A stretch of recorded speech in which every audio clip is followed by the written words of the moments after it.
Bueno, pues bien, aquí estamos de regreso conversando con el padre Carlos Santana, un amigo, no solamente amigo de nosotros, sino de hecho parte de este programa, Las Noches con Bélgica, y que nos llena de mucha alegría poder compartir con él porque es más que un sacerdote, a mi juicio es un cientista y un historiador con mucha formación académica que ayuda a la eh, orientación de la juventud que está tan necesitada en estos tiempos de ser atraída y ver si dejan el fuñido de dembow y la jodida droga en los barrios y mejor se pongan a eso que hablábamos fuera de cámara, de formar parte, por ejemplo, de un coro, de un grupo coral. Eh, yo quiero saber lo siguiente. Primero, el término cuasi parroquia, que usted definió dónde está. ¿Por qué cuasi parroquia? Y número dos, ¿cuáles son las actividades esenciales en estos tiempos de Semana Santa, donde usted va a estar en esa zona? Bueno, cuasi parroquia es porque todavía la comunidad no reúne los requisitos, digamos, que se exigen para llegar a nivel de parroquia. Por ejemplo, hay una serie de, cuando antes de crear una parroquia se estudian muchos aspectos, muchos elementos. Hasta ahora, esta comunidad pertenecía a la parroquia Santa Ana, era un apéndice de la parroquia Santa Ana, pero cuando una comunidad comienza a dar signos de crecimiento, se le otorga ese título de cuasi parroquia para que se vaya preparando poco a poco. Es como una manera de decirle, miren, ustedes ya no son una capilla, tienen que comenzar a ir pensando que en un futuro van a ser parroquia. Entonces, esta zona donde yo estoy está experimentando un gran crecimiento porque Perdóname, pero esa fue la que donó Fomper. No, esa es Nuestra Señora del Sagrado Corazón. Sí. Hay que notar, cabe destacar que ahí hubo una permuta, o sea, porque antes había una capilla donde está el CAI, en los terrenos donde está el CAI, sí. Pero como el proyecto del CAI era, o sea, implicaba también una serie de estructuras, en un acuerdo con el arzobispado, lo que hizo fue, o sea, y justamente la capilla estaba medio a medio. El acuerdo fue que cuando se construye, si el obispado cedía el terreno, entonces el FOMPER iba a construir la capilla un poco más arriba de donde estaba, y esa es la comunidad de Nuestra Señora del Sagrado Corazón, de Conani. Entonces, mi parroquia colinda, pero también a mí me toca la comunidad de Villa Elena, me toca la urbanización Tomén también, toda esa zona, la Arboleda me toca también. O sea, que es una comunidad, es una zona que va en crecimiento. Por esa razón, ya se mira... ¿Hay parroquia ahí en esa zona? ¿Cómo? ¿Hay parroquia en esa zona? No, la parroquia, o sea, actualmente está la mía, hace el club del Colegio de Periodistas, está cerca. Pero no, el Colegio de Periodistas es la Santa Cecilia de la Villa. No, el club. Está club. cerca del Centro Español, sí. Bueno, sí, bueno, por ahí ya hay otras comunidades. Entonces, poco a poco, mañana se va trabajando, porque se necesita una serie de estructuras para poder crear una parroquia. Se necesita, aparte de la población, pues la presencia de un sacerdote, se necesita una comunidad que pueda autosustentarse económicamente, que pueda haber una estructura para la oficina parroquial, entre otras, que haya grupos pastorales, entre otras cosas. Padre Carlos. Sí. No, usted iba... Pero perdóname, pero esa, ¿cómo es? ¿Cómo que le llama? Cuasi parroquia. Cuasi es amplia en cuanto a estructura. Bueno, en cuanto a infraestructura, sí, o sea, el edificio de culto, la iglesia, es sumamente amplia, cómoda, espaciosa, claro que sí, claro que sí. Sí, Ok. fue de las iglesias que construyó José Enrique Suet cuando era A, síndico de Santiago. a Sí, propósito, quiero enviar un saludo a José Enrique Sue, que lo vi en el súper hoy con su carrito con su carrito. y está muy bien, sí. Ujú. Se paraba mucha gente a saludarlo. José Qué Enrique bueno, tiene una gran popularidad. Él claro, hizo, claro que y sí. está bien más delgado. Y saludos para él. Sí, era mi feligrés allá en el Divino Niño, y realmente después que me trasladaron lo dejé de ver, pero sí con cierta frecuencia nos veíamos. Y bueno, hay un detalle que yo quiero hacer notar, era la comunidad que le pedía siempre esas obras, siempre la gente pedía un club, una escuela y una iglesia. Sí, En y él le hacía la iglesia. O el exactamente. club. Y el club a Y, veces. exacto. Y él hacía a veces siempre las dos. Un amigo mío y de domingo hizo pocas iglesias, hizo más clubes, pero llegó a hacer iglesias, hizo un par, dos, tres. Hizo más ¿Y daño. qué? Hizo Claro, más pero hay daño. otros que no han hecho ninguna. Ese es el asunto. O sea, hay otros que no han hecho ninguna.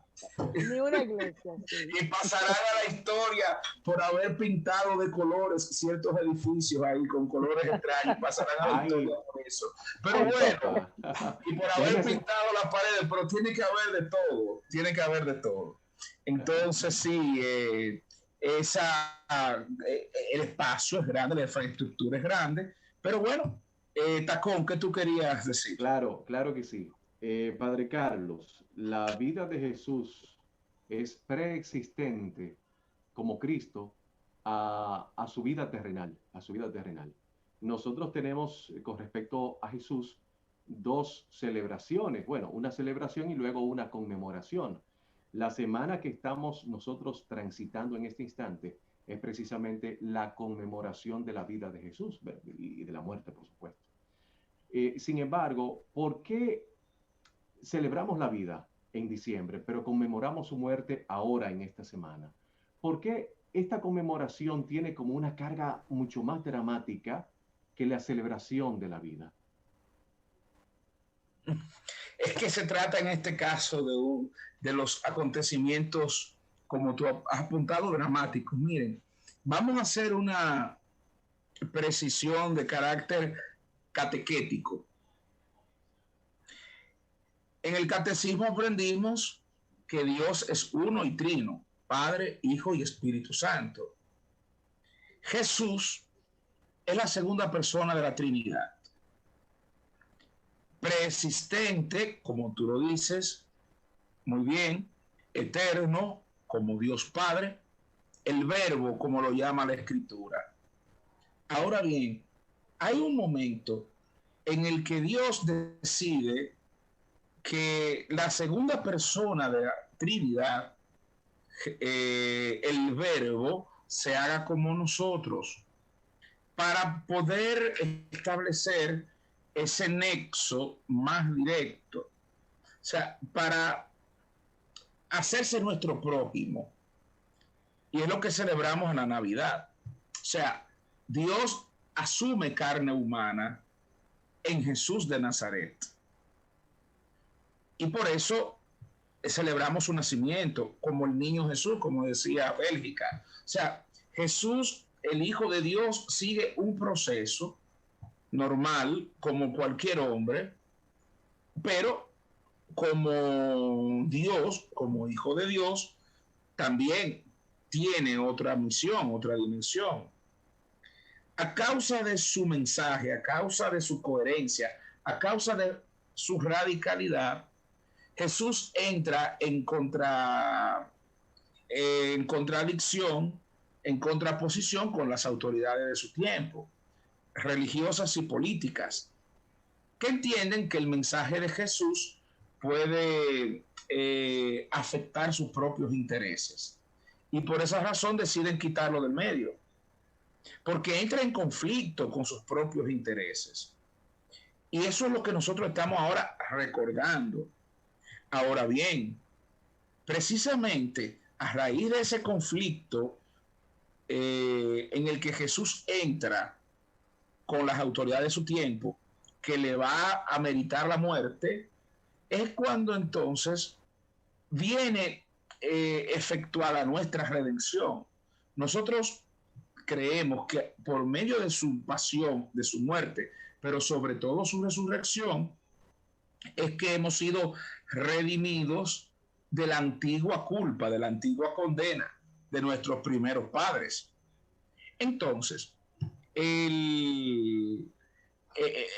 lo principal en esta celebración no es tanto la muerte de Jesús, sino su victoria, o sea, su resurrección, porque es el sí de Dios a la humanidad. O sea, Dios tenía un proyecto con la humanidad, pero la desobediencia de nuestros primeros padres truncó ese proyecto, tronchó ese proyecto.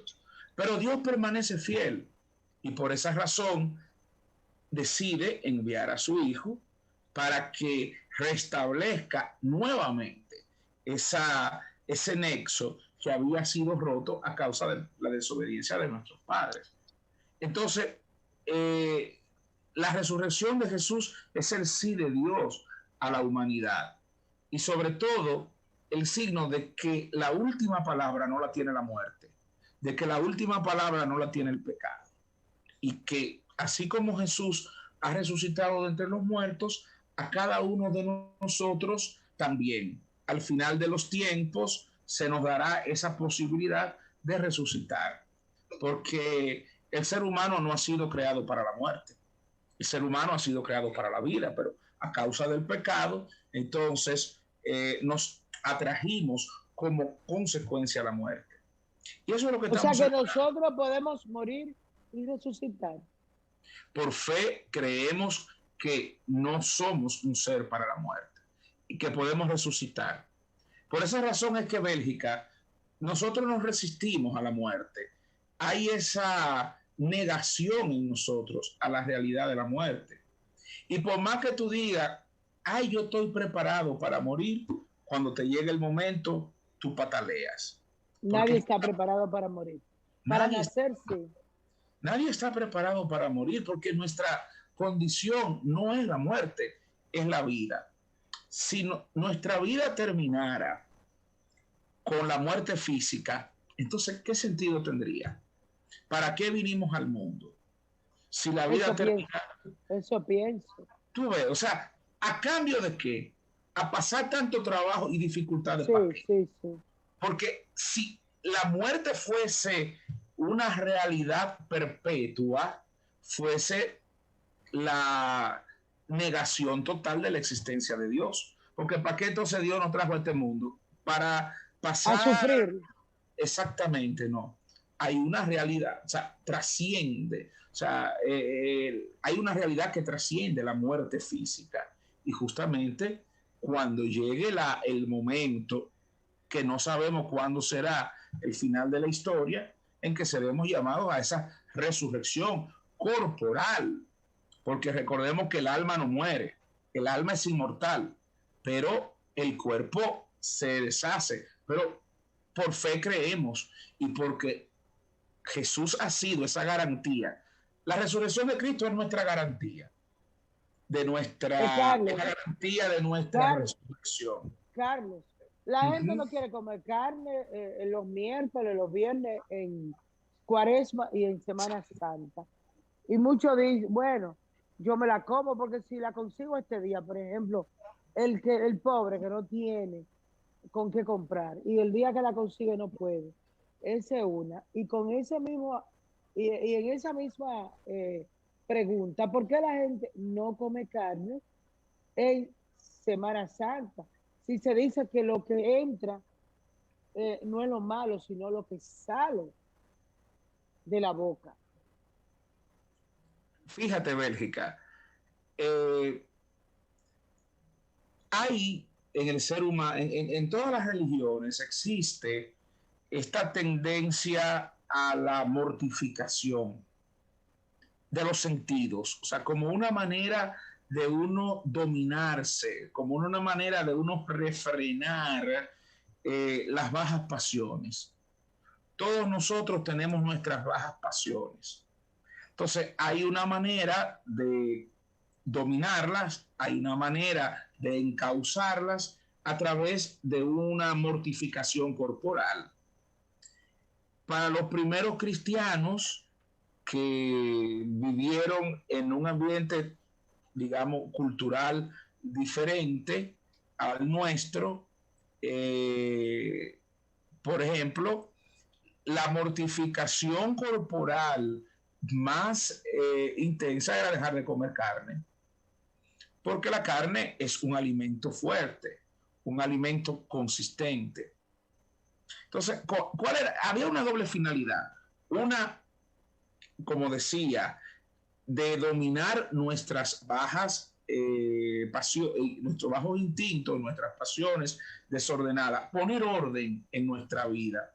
Y justamente a través de ese ejercicio que uno hace de privarse de algo que le gusta, no solamente comer carne, que se llama abstinencia, sino también a través del ayuno corporal.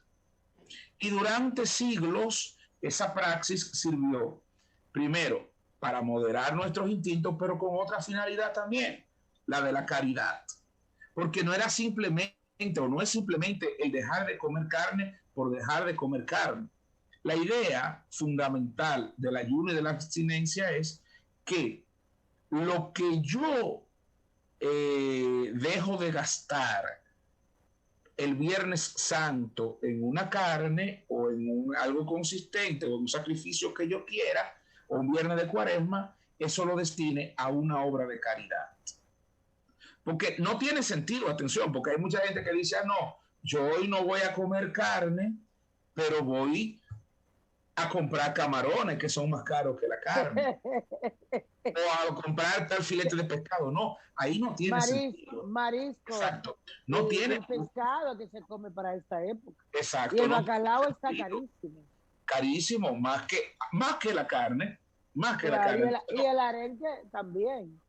Exacto. Lo que se busca en este caso es una mortificación. Hoy la iglesia no insiste tanto en la mortificación, digamos, corporal en cuanto a la renuncia de ciertos alimentos. Se insiste hoy más bien en una mortificación espiritual. Porque, ¿de qué sentido, Bélgica, tiene que tú dejes de comer carne todos los viernes del año si después entonces tú con tus actitudes, con tus palabras, hieres al hermano? Te conviertes en una piedra de tropiezo para un hermano. Odias, llevas rencor. No tiene sentido. Es una contradicción. Es una falta de coherencia. Entonces, hoy se nos insiste más que nunca en vivir ayuno de todas aquellas cosas que nos impiden ser hermanos, de todas aquellas cosas que nos impiden acercarnos al otro, especialmente de la envidia, de la murmuración, de la crítica, de la calumnia. De todo eso, claro, sigue siendo importante la mortificación corporal, porque si queremos nosotros, miren, la vida espiritual es una lucha, es un combate, y si uno no se entrena, difícilmente puede hacer frente a las tentaciones de la vida. Entonces, bien, Carlos, sí, no continúo. No, cuando yo me privo de algo, cuando yo digo, hoy yo, por ejemplo, voy a ayunar, pero lo hago con un sentido espiritual, esa mortificación me sirve para yo fortalecerme interiormente. Carlos, como sé que estamos terminando, para mí la mortificación más fuerte que yo no le veo explicación, no le entiendo, es el celibato. ¿Cómo usted puede como hombre acogerse al celibato? Un hombre hasta aparente y joven, por ejemplo. Se trata, mira, estamos en Semana Santa mañana, estamos en Semana Santa. No, pero eso forma parte también porque estamos hablando de una mortificación y de una renuncia. Mira, mañana te voy a ser sincero. es la misma mortificación que tú como hombre casado tienes al saber que nada más te toca una sola y que no te toca más de ahí. Finalmente, Carlos, el mensaje final para esta Semana Mayor. ¿Y cómo vamos a estar celebrando la Semana Santa en tiempos de pandemia? Brevemente, hay todo un protocolo, a diferencia del año pasado que estábamos todos recluidos. Esta vez podremos tener la celebración con presencia de fieles, pero habrá una serie de gestos que esta vez no van a estar. Por ejemplo, el Jueves Santo no vamos a tener el lavatorio de los pies. Ya el domingo no tuvimos procesión de ramos. El Viernes Santo no vamos a tener el beso de la cruz como se hacía. No va a haber visita a los monumentos, evidentemente. El Sábado Santo no vamos a tener la bendición del fuego porque se trata de un rito que implica aglomeración de personas. O sea, y lógicamente con todas las medidas de distanciamiento, las iglesias solamente pueden funcionar a un 60% de su capacidad, distanciados, uso de mascarillas, desinfección también de las manos a la entrada de la iglesia y también como al momento de comulgar, como hemos ido haciendo en estos días. Pero estos ritos como propios de la Semana Santa, las procesiones, las caminatas, la visita a los monumentos, no las vamos a tener en razón de la pandemia. Y la llamada, la invitación, por un lado, para las personas de fe, es que no vivamos esta Semana Santa como un acontecimiento folclórico, ¿no? Como volver a repetir lo mismo de siempre, ¿no? Sino como una manera de encontrarnos más íntimamente con el Señor, a dejarnos sorprender por Él, por ese amor siempre nuevo, renovado, para que algo cambie en mi vida. O sea, para no seguir igual, porque tenemos necesidad de cambiar muchas cosas, para ser mejores, para dejarme, digamos, sorprender por la pasión del Señor, por el sufrimiento del Señor, de manera que yo me pueda parecer en algo más a Él. Y a la población, que recordemos que la pandemia no ha pasado. Todavía estamos en pandemia y que seamos moderados, que no pase lo que pasó en Navidad, que todo el mundo se desbocó, todo el mundo se dislocó y ahí después de Navidad, de nuevo, los casos de contagio a subir. Esa es mi preocupación. Que nosotros los dominicanos, como que no hay quien nos amarre, que no hay quien, a menos que no haya macana, pero es que nada pasará. Si yo esta vez no voy a la playa, si esta vez no hago la juntadera, o sea, moderación, austeridad, porque nos ha costado mucho a todos este confinamiento y toda esta medida. Y ya que gracias a Dios comienza a vislumbrarse una luz al final del túnel, no volvamos para atrás. Muchas gracias. Muchas gracias. El cariño de siempre. Abrazo a distancia. Muchas bendiciones para todos ustedes y para todos los televidentes. Amén. Amén. Un abrazo para el padre Carlos Manuel Santana Reyes, amigo nuestro, y qué privilegio poder contar con su presencia en oportunidades como esta, donde nosotros pues nos abocamos a recordar la vida y la obra y por supuesto la resurrección, la victoria del Cristo resucitado. Gracias, Padre Carlos. Nosotros nos vamos a un breve contacto con la publicidad y regresamos en breve.